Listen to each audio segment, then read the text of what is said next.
Stepping off from the platform of the Canifis lodestone, the adventurer knelt down to feel the etchings of the region's symbol around the network's outer ring, giving him reason to pause as a chilly shiver racked his body. That would happen often too if you were to ever visit the desolate environments of Morytania. Rot, decay, death, just to name a few. And don't forget those putrid smells. A gnashing of teeth snapped the adventurer out of his daze as a pack of werewolves slashed and ripped at the flesh of a creature in the town square, blood trickling down over the cobblestones, making its journey to the edge of the swamp. He needed to get to the bank to withdraw his combat gear, as his original plan had been to make his way down into the crypts to stave off the powerful ravenous ghouls that walked its halls. Once he was done, he thought he might saunter over to the Hair of the Dog pub as well, for an all too realistic sounding moonlight mead, where he could sit and people watch the increasingly strange characters who frequented the establishment. As soon as he began his trek over to the teller, a weird screeching, slurping sound caught his attention to the east. As he peered through the thick fog, the tangled and gnarled branches of hollowed-out trees weaved a web of entangled despair into the unending darkness, where he spotted two giant leech, their pores oozing pus as they shimmied across the forest floor, devoid of any vegetation.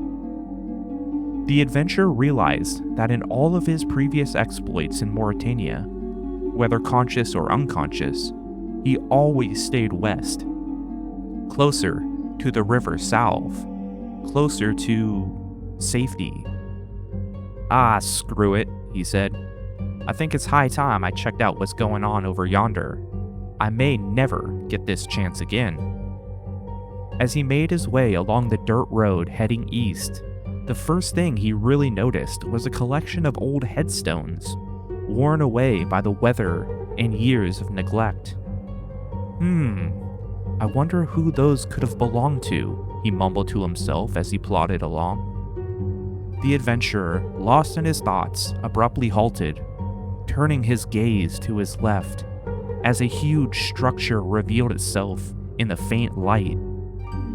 This is the history of Fenkenstrain Castle. Settlers from Mistelin traveled east in the late 4th Age to establish settlements in Morytania, much of which was uninhabited and still had a lot of potential for expansion and for clutching a dominant foothold in the area. By the year 1777, a small independent fiefdom was established by the Lady Rollebrae, called the Lordship of the North Coast, a place where they could worship their chosen god in peace. The castle was built as the seat of power for those in relation, and was ruled by a line of hereditary lords, and housed a staff of around 20 people, including the castle doctor, Dr. Fenkenstrain. In the beginning years, the fiefdom would enjoy some success in cultivating a functioning system for its residents, while at the same time keeping an overall low presence as a whole, which was good, as Lord Draken remained oblivious to its workings for quite some time. During this period, a respected Hail alchemist and inventor, personal confidant to Lord Draken, the enigmatic Charos, found himself in council with him, where he requested that he provide some interesting entertainment for the next great hunt, a sort of yearly tradition between all the great vampire houses to find out who could take down the most fearsome beasts in the land. As Lord Draken left, he asked Charos whether he had made any progress on the problem of the Stone of Jas, to which sparked the inspiration for his newly devised idea, being that a dressed-up Bloodveld in the Draken heraldry and tied up via ball and chain, the shape of the ball being the Stone of Jas. When it was released during the Great Hunt, Lord Draken viewed the spectacle as an unforgivable insult, and as a result, Charos ran. Became a wanted man, as Lord Draken himself personally stalked him with the sun spear in hand, on the prowl for his prey. At one point in his escape, Charos came upon the castle and its hospitality. He wrote in his journal, it reads, I'm not one for friends. They're time-consuming and demanding. But every theory has its counter-theory. Lady Rollerbrace sheltered me, fed me, and helped me form a plan for crossing the Salve. When werewolves or vampires came, blood-filled sniffing on leashes, she hid me in her Iron Maiden, and my brooch did the rest, making me look like an ensanguinated corpse. The irony was not lost on me. I was still playing the role of a traitorous servant, just one of Rollerbrace this time. I could see that time was ticking. The searches became more regular. Draken suspected her, so I had to move. I gave her my charm ring in remembrance and gathered my trinkets. After staving off Lord Draken, the Rollo family was now in the possession of the Ring of Charos. And lucky for them, because in short proximity, during the year 23 of the Fifth Age, a group of werewolves built a village named Canifis in the same location as the once great bastion of Zaros' influence in the Second and Third Ages, the mighty fortress Carol.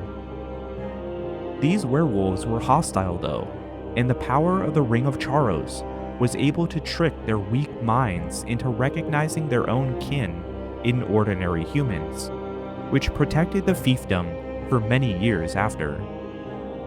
Later in the Fifth Age, now under the rule of Lord Rologarth, the vampires would circle back around to the castle's location, despised by the undesirable presence of politically free humans dwelling in their territory, and began threatening them.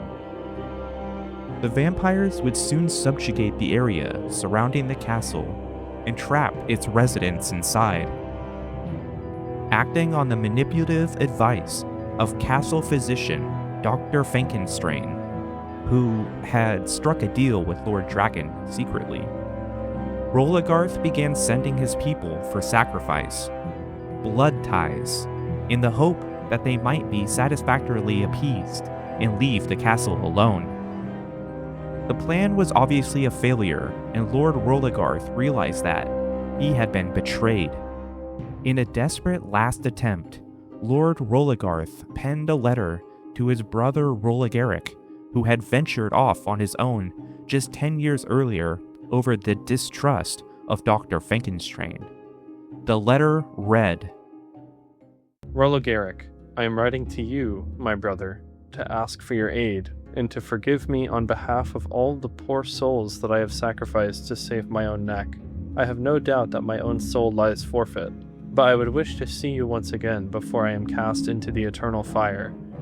You well know the history of our noble ancestors, who have stood against the wave of darkness covering all of Morytania, protecting the inhabitants of this castle by sheer force of personality. I, however, stand lacking in their all-too-dominating shadow.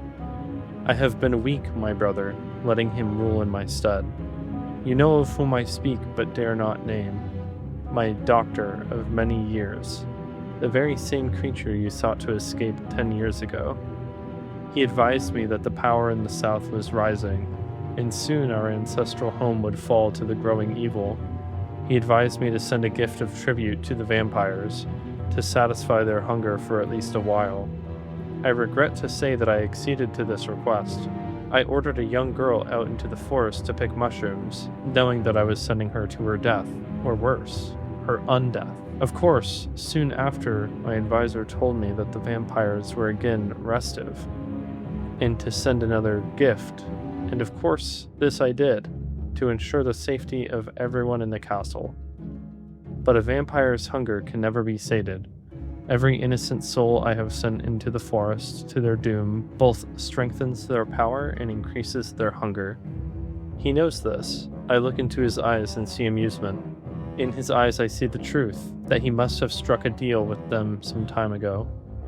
He sold my people to them in exchange for this castle. I have sent them all to their doom, and now I fear my own. Your brother, Rologarth. 15th Lord of the North Coast.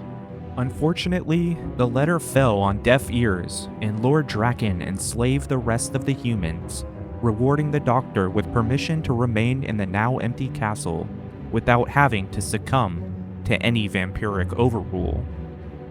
He renamed the castle Castle Fenkenstrain, where he remained and practiced necromantic research. In the year 169 of the Fifth Age, the World Guardian would accept a post as brain-dead butler under the employment of Dr. Fenkenstrain, who tasked him in assisting making a living being out of the body parts of dead humans. In a twisted turn of events, when the final piece was recovered, a brain, it turned out to be the brain of Lord Rolagarth, his former master, who attempted to murder him but failed to execute the task, allowing Dr. Fenkenstrain to escape. Now, Lord Rolagarth once again rules the castle, but as a reanimated corpse, and with nothing more than a bunch of crumbling walls, dust, and rats. Hey everybody, thanks for watching. If you enjoyed the video, go ahead and give it a like, subscribe for more RuneScape lore, and I'll catch you guys in the next video. Thank you to my readers, 10th Doctor and Zathros.